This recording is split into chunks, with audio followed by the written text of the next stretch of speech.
Now that arm drag, if you've repeated it more and more often, if you do it on a regular basis, you could do it quicker, faster, and with less energy. You don't agree to that? You don't Well, think that's a... so your nerves respond to how you interact with the world. So Mhm. your entire mechanism is adaptive. It's not just, the bones and muscles and sinew that change. It's also your neurological system. So Mhm. these things happen whether we repeat the movement or not. So that there's no direct correlation between how much you repeat a movement and its neurological robustness. Um, we would have to look at it again in a more nuanced way. Really? I So mean, yeah. I'm sorry. Continue. I'm sorry. Go ahead. Yeah, so the way we think about it is exposure to everything within the system. So what we think about is a grappler grappling and grappling environment. So a person doing different grappling tactics and all its variations against live resistance in a grappling environment changes your system to more readily adapt to that environment. So rather than being the one special movement that creates that one special, neurological synapse that responds automatically to stimuli, that's not really seen. Again, that's just things people say. So can I ask you a question? Then let's say I wanna learn double leg. Okay, pick any Mhm. move you want. Is my double leg going to be stronger after I've repeated it 1,000 times, or No. after I've repeated it once versus 1,000 times? It's Well, equal? no. It's just there's no such thing as a double leg. There is a double leg as a definable technique, but each time the person who prefers to grab two legs to take somebody down would be performed differently. Instead, what we do is there's a set of conditions that make the double leg available. And so Mm-hmm. what a person who does a double leg does is they get sensitive to these opportunities for action. So by trying to grab two legs in a live environment while grappling, they get more sensitive to that information that allows that to happen. And as they do it, just like any other thing, we start to adapt to that thing we do. So it's more So, nuanced. It's just not me shooting doubles that makes me better at it. so I'm just saying in terms of mechanics. Okay, let's say I shoot a double leg, I lift you up over my shoulder and put you down. Right? Let's define it really loosely. I grab both legs, I lifted you off the ground. Whether I turn the corner or not, like the nuances, let's keep them to the side for now. I lift a guy off the ground and I put him down on the ground. Okay. Now let's say I have fighter A. Fighter A has only ever done it once. He's only ever gotten down on one knee, picked up somebody, and dumped them on their side one time in his entire training career. Fighter B, he's literally done it 1,000 times. Okay. Okay, Now so they're about to mhm. repeat the exercise again or the movement again let's say in a live match. Okay. I'm just giving a thought experiment. Yeah, no, I hear you.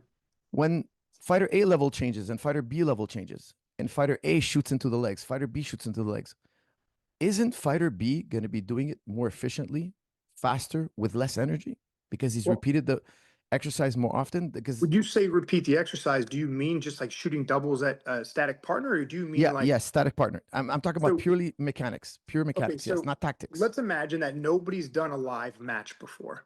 Okay, Nobody's ever grappled, and you right. have one person that did a double leg in a static environment once, and you did Yes, another person that did it 1,000 times. yes. Now, what has changed between those two athletes is not an understanding of the double leg, because the double leg has been decoupled from the environment in which we would use it. So instead, what Hmm. we've done is we've trained two athletes to develop a capacity for grabbing and lifting. So if we have Hmm. one athlete that has a high capacity for grasping and lifting and another player that does not, it is probably more likely that the one who has been training just grasping and lifting as a physical capacity will probably perform that action better. But this doesn't mean they'll see the opportunity at the same time. It is highly likely that athlete A that's only done it once could be more sensitive to when things happen for one reason or another, and they could shoot a successful double. Where the one who's been statically drilling it 1,000 times, he may not get it.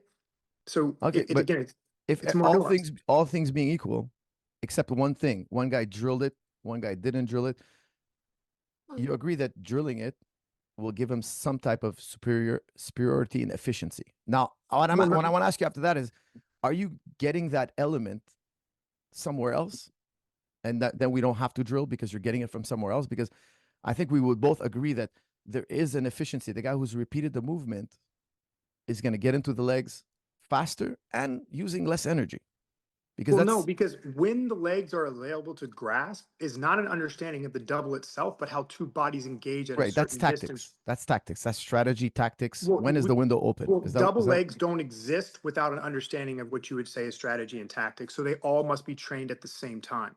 So, for example, my ability to move what's in front of me out of the way to create an opportunity to grab legs is part of the skill of the double leg. Right. It's not a separate thing. But if the tactics are equal, because I'm just trying to isolate one variable. Let's say the tactics are equal, So hypothetically both speaking. players know exactly all the hand Yeah. fighting, all the timing, how to Everything's step in. identical. Yep. Because what I want to know is there a benefit to repeating an action over and over again? No. Because I understand it's not absolute. You're saying no, because I'm quite surprised. I thought you would say yes. No. Because here's the thing. In exercise science, there's the SAID principle, specific adaptation to impose demand. Mhm. If you use these muscles in this sequence, you will become more efficient at it. Doesn't matter the explanation how. We have countless examples of how these results. Do we understand how it works? You know, neurology, physiology is always going to improve. You know, it's never going to be perfect. We were always limited in our scope, but we know that if somebody does something over and over again, they can do it in the future more efficiently. So therefore, with more power and with spending less energy. Sure. So let's talk about the specific adaptation to impose demand or the implied Yes. demand, right? So if we're talking about just grabbing legs and lifting a body and nothing else, Mm-hmm. a person who does that more will be better at a person who does it less, Okay. So, generally speaking. But okay. the demand is not just grab legs and lift. The demand is get past Correct. the hands. The demand is Correct. step in. The demand is deal with fatigue. So what we have to understand is that we're not training a double leg. We're training to try to get to somebody's legs in a novel and variable environment, because that's what a open match is. In the chaos, you're trying, just for the guys who are listening who might not be following as well.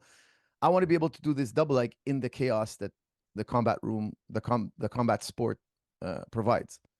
Correct? Is that what you're trying to say? Correct. So Right. we train for novel environments.